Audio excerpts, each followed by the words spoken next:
Hello everyone, welcome to my channel SKS simple vibe. ఈరోజు మేము చేస్తున్న రెసిపీ గోంగూర పచ్చడి. దీనికోసం కావాల్సినవి గోంగూర, ఎండుమిరపకాయలు, టమోటాలు, ఒక ఆనియన్, కొరియాండర్ సీడ్స్ లేదా పౌడర్, జీలకర్ర, మెంతులు, ఇంకా చిటికెడు ఇంగువ. ముందుగా కడాయి పెట్టుకొని 2 టేబుల్ స్పూన్ ఆయిల్ వేసుకోవాలి. ఆయిల్ వేడెక్కిన తర్వాత ముందుగా కట్ చేసి పెట్టుకున్న ఎండుమిరపకాయలు, మెంతులు, జీలకర్ర, ఇంగువ, ధనియాల పొడి లేదా ధనియాలన్నా వాడొచ్చు, అన్నీ వేసి లైట్ బ్రౌన్ కలర్ వచ్చే వరకు ఫ్రై చేసుకోవాలి.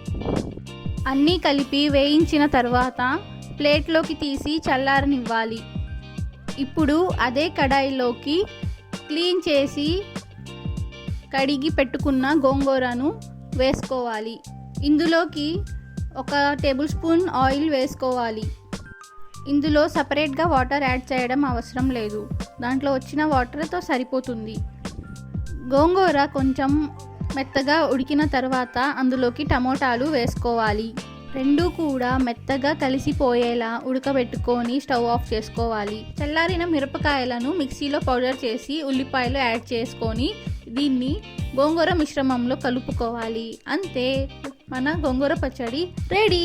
Thank you for watching. Please subscribe.